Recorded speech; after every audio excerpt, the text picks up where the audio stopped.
Bismillahirrahmanirrahim. Assalamualaikum warahmatullahi wabarakatuh.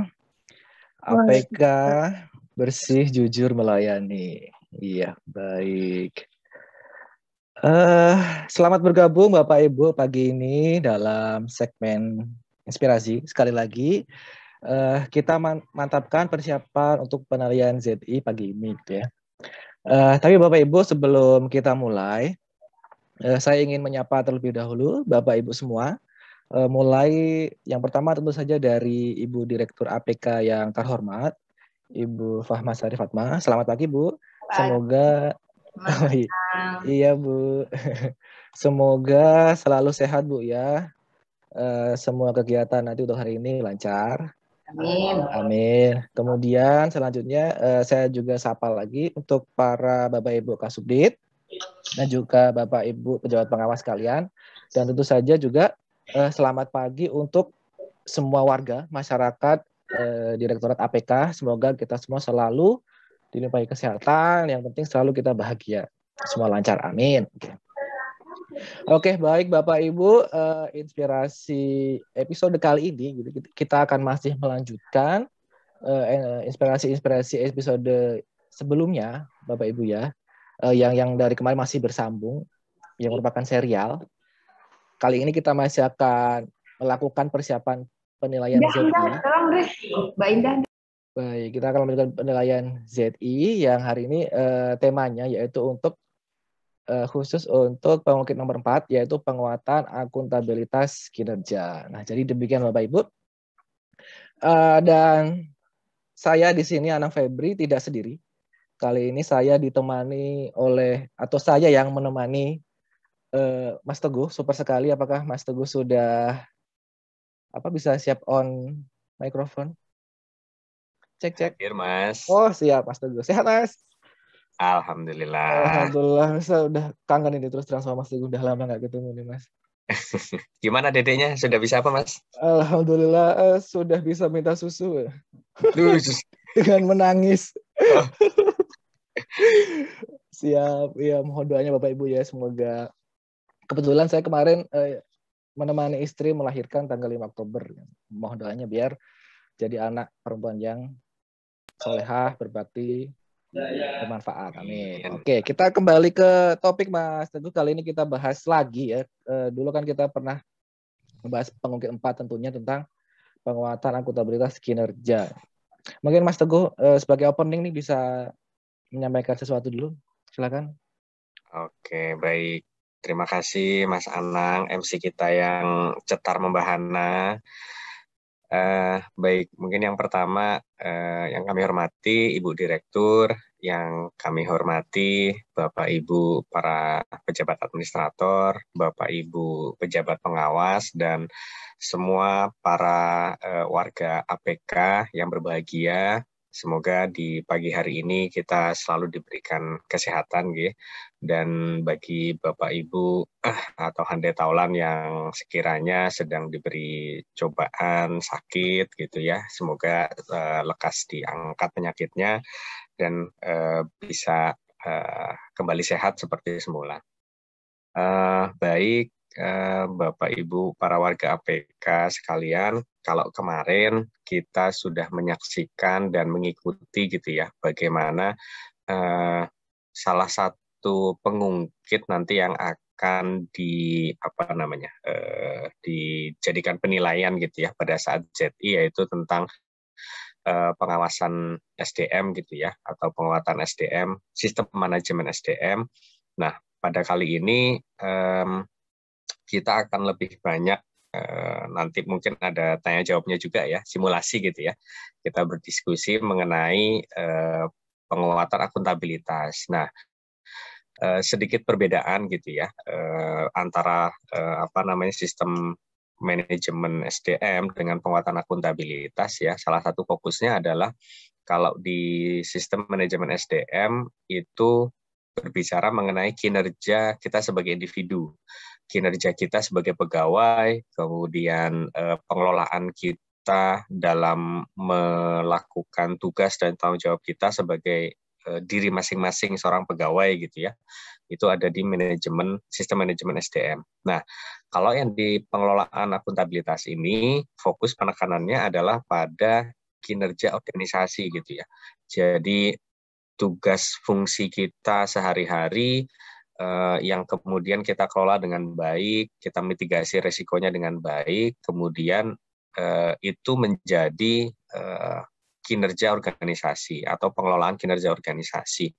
Dan itu pun juga sama gitu ya. Kita kita harus kelola dengan baik, kita harus mitigasi dengan baik gitu ya. Nah, di penguatan akuntabilitas ini setidaknya itu ada dua hal besar ya Bapak Ibu ya yang menjadi bagian gitu ya. Yang pertama adalah sejauh mana keterlibatan pimpinan gitu ya. Kemudian yang kedua adalah pengelolaan kinerja organisasi itu sendiri gitu. Nah, di Direktorat APK ini mungkin bagi para warga APK yang masih baru gitu ya, sebenarnya kita sudah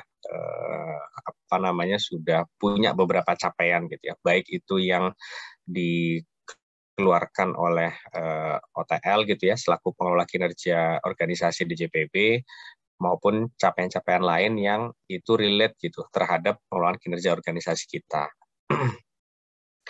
Nah, kalau tadi saya singgung gitu ya mengenai ada dua hal besar mengenai keterlibatan pimpinan dan yang kedua adalah terkait pengelolaan kinerja.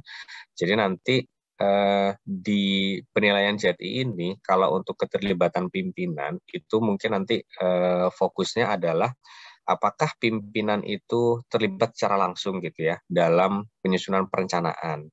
Kemudian apakah pimpinan kita itu juga terlibat secara langsung dalam penyusunan perjanjian kinerja ya atau penetapan kontrak kinerja gitu ya. Apakah pimpinan kita itu terlibat gitu. Kemudian apakah pimpinan itu juga memantau secara berkala gitu ya. Nah, beberapa hal itu yang mungkin kalau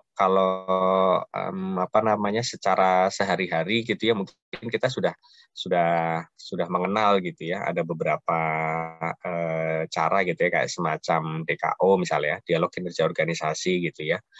Nah tapi ketika misalnya nanti ada pertanyaan gitu ya dari mystery shopper kita gitu mungkin pertanyaan ini menggunakan bahasa-bahasa atau istilah-istilah yang jarang kita dengar gitu ya. Misalnya kayak tadi, apakah pimpinan itu terlibat secara langsung dalam penyusunan perencanaan gitu kan? Wah, ini perencanaan apa gitu ya. Nah, itu mungkin di kesempatan kali ini yang kita akan belajar sama-sama Bapak Ibu. Kemudian kita pahami bersama gitu ya.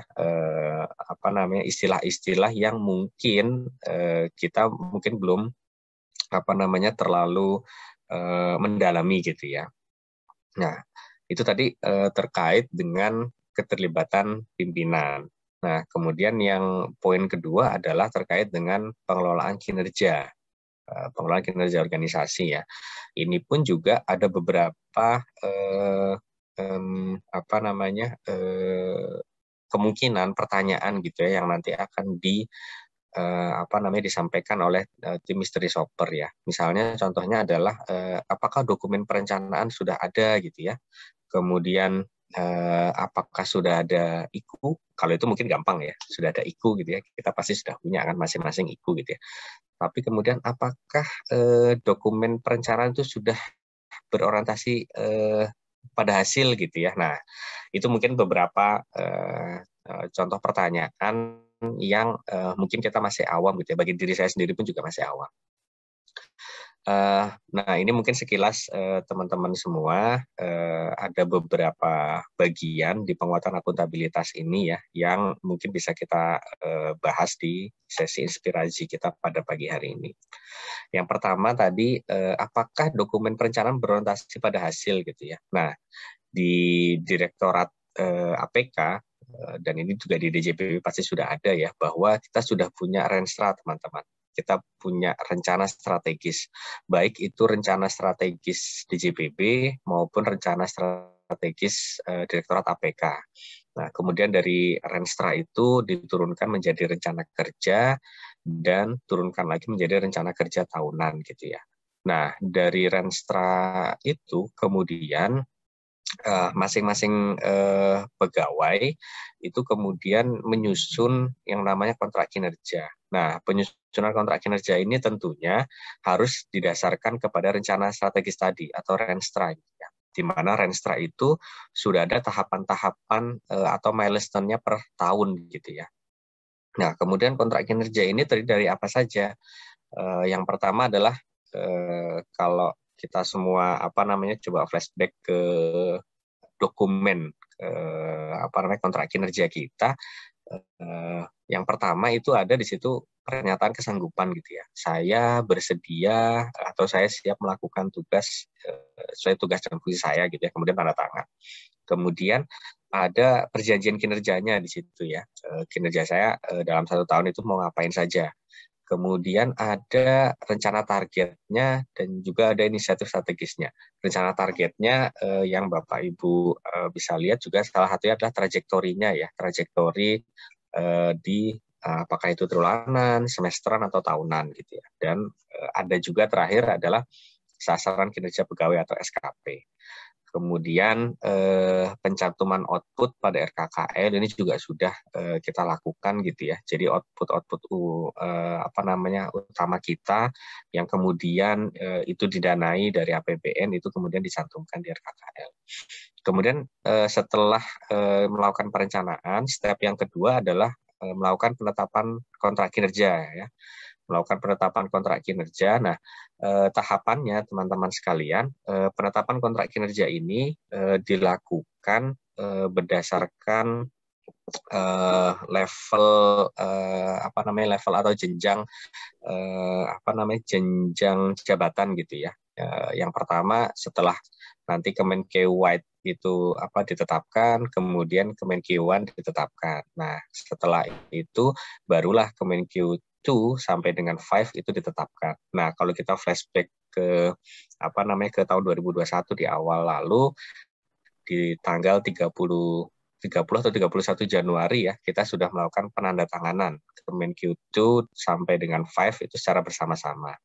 Kemudian adanya IKU yang di cascade gitu ya, atau IKU yang diturunkan. Jadi dari Kemenkeu 2 kemudian diturunkan ke Kemenkeu 3. Dari 3 turun lagi ke 4 dan 5 gitu ya. Kemudian IKU menganut prinsip SMART-C. Kemudian setelah kita melakukan penetapan kontrak kinerja, langkah berikutnya adalah mohon izin Mas Teguh. ya. Ini super sekali ya, tapi memang banyak sekali poin-poin di penguatan akuntabilitas ini gitu ya. Tapi jangan khawatir nanti Bapak Ibu kan nggak perlu menghafal semua ini kan ya Mas ya. Yang penting kan paham saja alurnya gitu. Nah, baik. Sebelum dilanjut mungkin kami ingatkan dulu Mas ini karena waktunya mepet, mungkin dipersingkat saja nanti biar ya paling enggak 8.15 kita bisa mulai pertanyaan biar 8.15 nanti kita simulasi ya. Oke, siap. Silakan. Ya, Monggo lanjut. Terima kasih Mas. Nah, tadi setelah kita melakukan penetapan kontrak kinerja, kemudian yang berikutnya kita melakukan penatausahaan ya. Nah, ini penatausahaan kinerja melalui sistem informasi kinerja kemarin kita semua sudah disimulasikan juga kemarin di sesinya Pak Saripudin gitu ya. Kemudian sempat disinggung juga di sesinya Pak Solehin kemarin. Nah, kemudian dari situ kita mengelola kinerja ya. Ada beberapa bagian di pengelolaan kinerja dan langkah terakhir yaitu kita melakukan pelaporan kinerja gitu ya. Pelaporan kinerja ada beberapa juga strateginya teman-teman sekalian. Dan yang tidak lupa juga setelah kita melakukan pelaporan kinerja kita melakukan transparansi laporan kinerja. Nah, salah satu bentuknya transparansi laporan kinerja ini mungkin bisa teman-teman lihat di kantor ya, itu sudah ada di monitor ya. Di situ ada beberapa capaian-capaian laporan kinerja kita yang kemudian kita share gitu di layar monitor. Kalau di sini juga ada di media sosial IG-nya Direktorat APK juga ya. Nah, pas nih Mas Anang, sudah jam 8.15 ya. Mungkin kita lakukan simulasi tanya jawab ya Mas Anang ya. Nah, oke. simulasi tanya jawab ini teman-teman sekalian untuk menginternalisasi pengungkit di penguatan akuntabilitas. Nanti kita sama-sama ya, kita bareng-bareng, kita mungkin akan mendengarkan nih dari tim reaksi cepat penguatan akuntabilitas, yaitu ada Mbak Isti dengan Mas Atar, Mas Laude Atar ya. Oke, mungkin yang pertama kami serahkan ke Mbak Isti dulu ya. Siap. Oke. Mbak Isti. Halo, Sudah selamat join pagi. open mic. Pagi Mbak Ya, Is. selamat Segar sekali. Ibu Segar Direktur. sekali. Ya, terima kasih. Terima kasih kesempatannya. Terkait dengan langsung saja mungkin ya, terkait dengan penguatan akuntabilitas di pengungkit 4 ini, pertanyaannya adalah sangat gampang. Kita mulai dari hal Mbak yang Isti. ya, izin Pak, bagaimana? Suaranya agak jauh Mbak Isti. Mic-nya didekatkan. Oke, sudah boleh. Pak. Siap. Ya, Mungkin karena suara Mas Teguh pertanyaannya mungkin suara Mbak Isti gampang jadi saja ya. Dalam penguatan akuntabilitas, halo. Halo Mbak, sudah. Dalam penguatan Oh, akuntabilitas ini kan keterlibatan pimpinan sangat penting. Nah, di samping keterlibatan pimpinan, tentu saja ada man behind the gun-nya ya. Jadi ada beberapa pengelola kinerja di Direktorat APK. Pertanyaannya adalah sebutkan peran pengelola kinerja itu terdiri dari apa saja jenjangnya, kemudian siapa orang atau yang bertugas dalam pengelola kinerja di Direktorat APK. Clue-nya ada empat peran yang di sini. Silakan siapa mungkin yang bisa menjawab. iya, itu dia Bapak Ibu. Mari kita partisipasi, kita ikut join di sini, kita happy-happyan. Nah, peran-peran ini tentunya tertuang dalam SK ya, Surat Keputusan Direktur APK. SK pengelola kinerja itu di dalamnya itu menunjuk siapa sajakah gitu. Mungkin bisa menjawab, ini gampang sekali. Siap.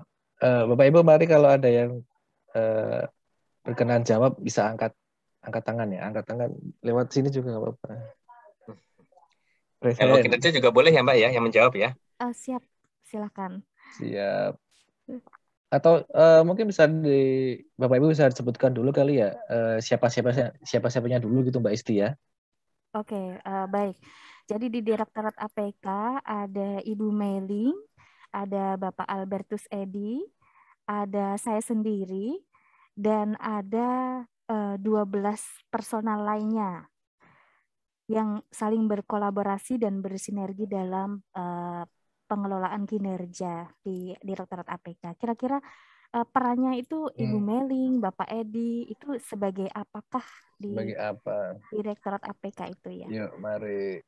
Ini terkait pengelolaan kinerja Bapak Ibu ya. Ini sebenarnya sudah setiap periode kita kita berkutat dengan hal-hal ini gitu. Jadi ya keseharian kita lah gitu. Gimana nih? Kita sentil-sentil dulu mungkin ya. Ya mau jawab atau paling tidak dari yang sudah pernah bertugas di bagian umum mungkin lebih paham.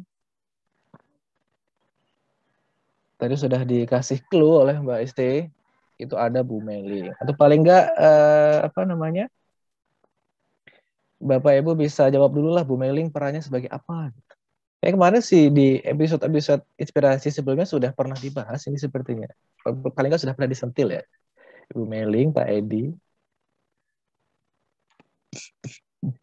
Yang kemarin ikut TKU juga boleh ya Mas Anang ya. Oh ya, siap. Oh ya, ada DKU juga ya Bapak Ibu. Sudah ikut DKU pasti. Silakan Bapak Ibu.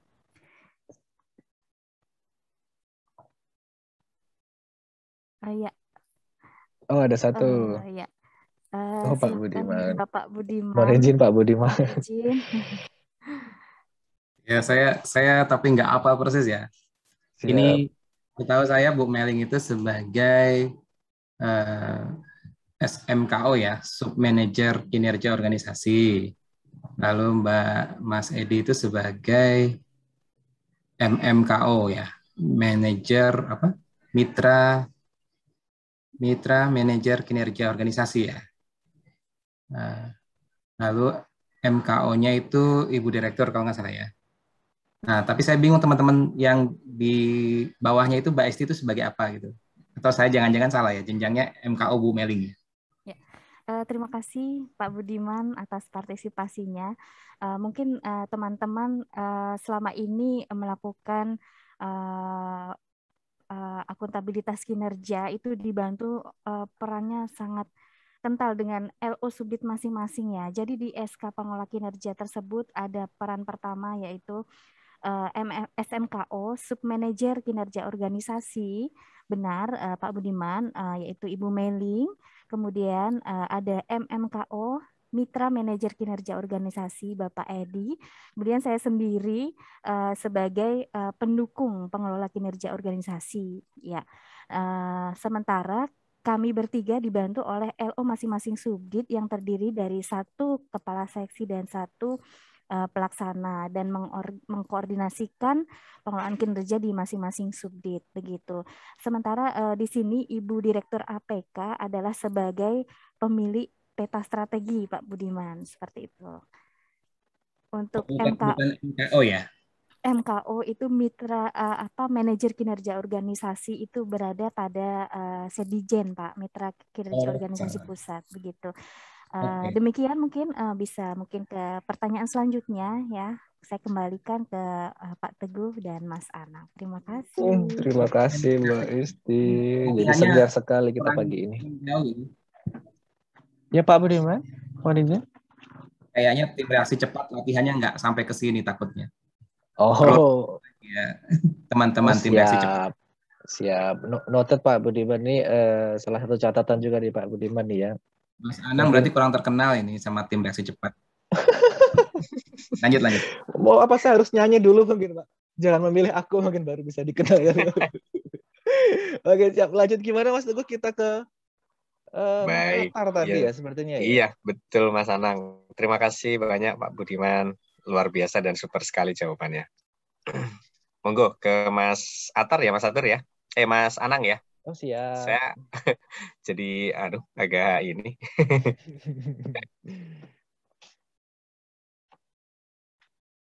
Halo, cek. Mas Atar. Halo Pak. Afikila Onde siap. Sudah join. Oke, pertanyaan tadi kayaknya berat Pak ya, Bapak Ibu ya. Saya juga baru tahu jawabannya tadi pagi. Yang berikutnya gampang nih. Tadi kan Pak Teguh sudah mention tentang penetapan IKU yang menganut prinsip Smart C. Nah, ini minta tolong Bapak Ibu bisa menjelaskan Smart C itu apa, terus penerapannya contohnya ke salah satu IKU Bapak Ibu itu bagaimana gitu ya. Silakan Bapak Ibu. Oke, terima kasih Mas Atta. Nah ini Bapak Ibu, gampang ini. Smart C, silakan. Ini ada di materi di materi ZT ada, di materi pengungkit 4 ada. Bu Eva, apakah mau mencoba ini Bu? Halo. Iya, jadi mungkin Bapak Ibu Mas Atar ya bisa paling enggak kepanjangan dulu lah ya, biar disebut biar bisa dijawab nanti. Ya, minimalnya kepanjangan dulu lah. Kalau kepanjangan sih gampang lah ya. Atau kalau kepanjangan masih susah, 3 aja nggak masalah deh. Dari Smart C itu 3 huruf. Oh iya, ini Stephen sudah angkat tangan nih, angkat tangan kanan ya. Steve, gimana Steve? Ya, Nang, makasih Nang. Oh, yuk, Ibu. Coba jawab ya. Mungkin spesifik, measurable, agreeable, realistic, time bounded, sama continuous improvement ya. Iya, betul Mas. Ini kira-kira mau ditambahin lagi nggak Mas? Contoh penerapannya ke salah satu. Tambahin lah. Yang lain aja. Tadi ya, Smart C itu spesifik, measurable, agreeable, realistic, time bounded, sama continuously improved. Nah, ini masing-masing komponennya ini penerapannya ke IKU Bapak Ibu kayak gimana? Silakan Bapak Ibu. Ada lagi Bapak Ibu. Oh ya langsung Bu Minerva seperti tadi. Ya. Bu Minerva silakan Bu. Ya. Monggo. Terima kasih kesempatannya nih.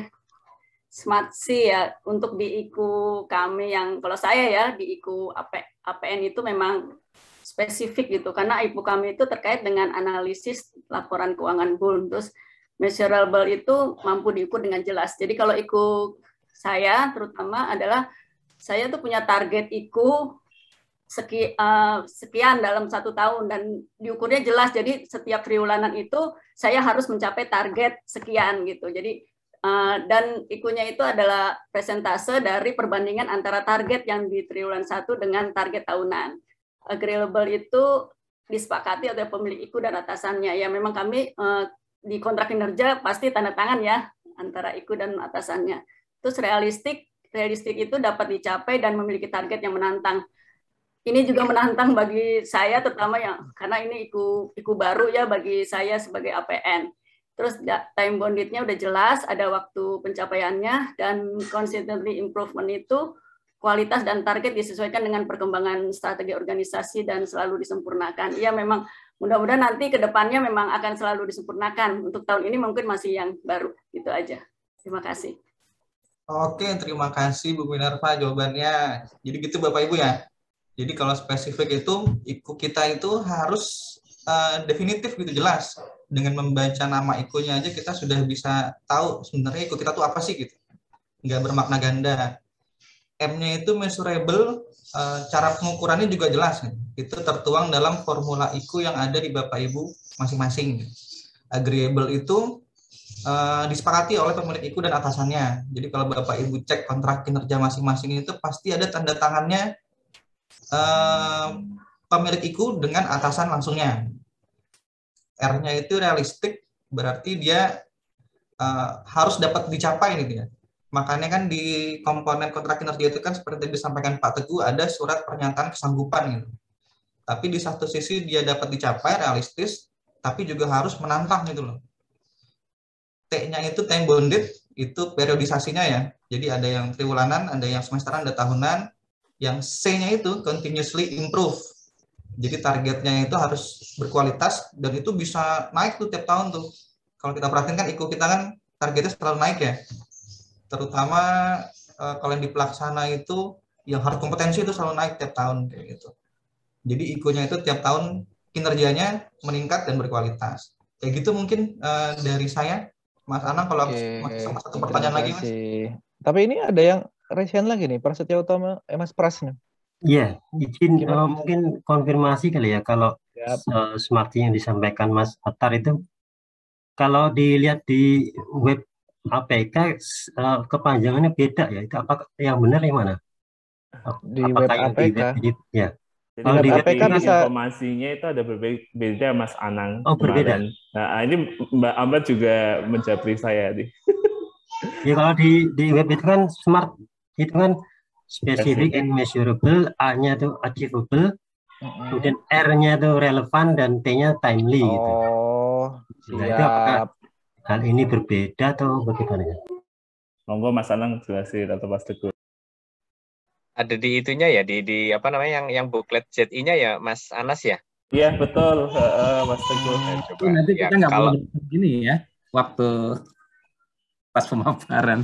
Oh siap. Baik, terima kasih di sini Bapak Ibu. Iya, terima kasih sekali. Kalau kita lihat di apa namanya KMK 467 itu memang Smartsi, mohon izin Bapak Ibu, diaturnya adalah Smartsi gitu ya. A-nya itu kalau tadi izin Pak Budiman menanyakan apakah achievable atau agreeable ya. Kalau di yang KMK 467 itu agreeable ya. Jadi adanya persetujuan atau kesepakatan gitu antara atasan dengan pelaksana tugasnya itu gitu ya. Kemudian ada C-nya ya. Kalau di booklet ini hanya smart saja ya. Terakhir. Oh tapi ada smart C. Oh ya, mungkin nanti enggak apa-apa. Ini mungkin nanti jadi bahan koreksi kami ya Bapak Ibu ya. Nanti kita kita lengkapi lagi termasuk dengan singkatannya gitu ya. Atau bahkan mungkin dengan contohnya ya. Baik. Terima kasih ya. Iya, terima kasih sekali Bapak Ibu ya. Ini alhamdulillah sudah bisa terkoreksi di sini ya Mas ya. Jadi sudah sekalian diklarifikasi lah. Jadi yang betul yang tadi sesuai KMK adalah agreeable atau ya bisa disetujui lah atau bisa mendapatkan persetujuan dari pimpinan gitu. Oke, siap, karena waktu juga sudah 8.30 ya Bapak Ibu sekalian. Ini juga tadi sudah cukup aktif Bapak Ibu, walaupun di awal-awal memang harus ada pancingan dulu ya, tapi begitu sudah jalan diskusi, banyak juga yang aktif baik di chat maupun tadi Mas Pars juga memberikan pertanyaan konfirmasi gitu ya. Jadi memang sebenarnya Bapak Ibu itu saya yakin sebenarnya kalau ditanya masalah terkait seperti ini tuh bisa menjawab dengan baik gitu ya. Tinggal sebenarnya nggak akan repot Bapak, tinggal buka mic jawab. Mumpung masih kita di sini latihan kan bahasanya, jadi masih bisa kalau salah pun tidak apa-apa dibenarkan. Daripada besok Bapak Ibu, karena dari 100 sekian pegawai APK bisa jadi Bapak Ibu loh, jadi nggak harus nanti Mas Anas yang ditunjuk atau misalnya Bu Minerva, bisa semuanya. Jadi daripada besok ditanya, ayo silakan saudari Kuncup Bunga Melati menjawab. Daripada besok bingung, mending sekarang kita latihan. Nah demikian. Mungkin terima kasih Bapak Ibu atas partisipasi. Terima kasih juga Mas Teguh, Mbak Isti, Mas Atar atas materi dan pertanyaannya, juga Bapak Ibu yang sudah menjawab. Nah demikian Bapak Ibu episode hari ini. Mungkin sebelum ditutup saya mungkin sapa Bu Direktur atau Bapak Ibu Kasubdit, mungkin ada yang bisa atau ada yang ingin ditambahkan Bapak Ibu Direktur mungkin. Cukup Mas Anang, terima kasih. Siap Bu, siap. Anang. Iya Pak Budiman. Nah, saya sedikit Mas. Iya. Teman-teman yang di tim reaksi cepat ya, tadi itu kebiasaan kita di APK itu adalah suka nggak enak kalau yang pertama. Oleh karena itu maka Mas Ferry membentuk tim reaksi cepat ini tujuannya untuk menjadi pertamax tadi itu. Jadi tadi kok saya memang melihat loh kok nggak ada yang mau jawab dulu nih. Nah itu fungsi dari tim reaksi cepat itu sebetulnya seperti itu teman-teman tadi. Nah begitu udah ada yang mulai pertama tuh yang lain pada ikutkan langsung kan. Jadi saya berharap besok tim reaksi cepat, kalau dari subdit terkait nggak jawab, mohon dari tim reaksi cepat yang lain langsung menimpali gitu ya. Ya, oke. Itu aja Mas Anas, makasih. Iya, terima kasih Pak Budiman. Jadi betul sekali Bapak Ibu ya. Apalagi mungkin terkhususan tim reaksi cepat. Jadi tim reaksi cepat jangan hanya berpikir nanti tim reaksi cepat untuk pengungkit yang bersangkutan gitu Pak Budiman ya. Atau yang tugas saya cuma waktu paparan pengungkit saya gitu. Kalau sudah besok sudah yang lain ya sudahlah ya, tugasnya reaksi cepat yang lain gitu. Ya enggak demikian ya. Jadi reaksi cepat kita bertugas sama-sama di tim sekretariat CE juga nanti. Kalau reaksi cepatnya menemui jalan buntu ya kita siap membantu juga. Jadi kita sama-sama lah sama warga APK, kan ini kepentingan bersama semua. Oke, saya kira demikian. Kalau memang sudah sudah selesai, semua sudah tersampaikan agenda pada pagi hari ini. Sebelum ditutup, mungkin tadi ada titipan pesan dari Mas Anas karena ini hari Jumat ya. Nanti untuk Bapak Ibu yang beragama Muslim, agama Islam, nanti ada peringatan Maulid Nabi di YouTube, channel YouTube Al Amanah pukul 8.30. Berarti itu sudah mau dimulai nih Bapak Ibu ya. Jadi Bapak Ibu yang sedang senggang mungkin bisa nanti akses YouTube, kita saksikan bersama. Saya kira demikian Bapak Ibu, terima kasih lagi atas partisipasi pada pagi hari ini, ketersediaannya untuk join, terima kasih sekali. Saya secara pribadi mengucapkan maaf apabila ada kesalahan. Sekali lagi terima kasih, semoga acara pada pagi hari ini bisa bermanfaat untuk kita semua, baik dari segi personal maupun untuk organisasi secara umum. Oke, terima kasih. Saya tutup dengan Assalamualaikum warahmatullahi wabarakatuh. APK bersih jujur melayani. Warahmatullahi wabarakatuh. Terima kasih Mas Anang. Mari Bapak Ibu. Mas Anang, Mbak Isti, semuanya. Assalamualaikum. Jangan lupa senang pagi. Iya Bu. Kenapa? Tablik Akbar. Pak. Benar, tablik akbar. Tablik akbar. Oke. Ya, Oke, silakan. saya live ya. Mari. Terima kasih Bu Mega. Mari Bu Mega. Ya. Saya izin live juga Bapak Ibu. Makasih. Selamat beraktivitas. Mari Mas Anas. Wah. Tahan nih.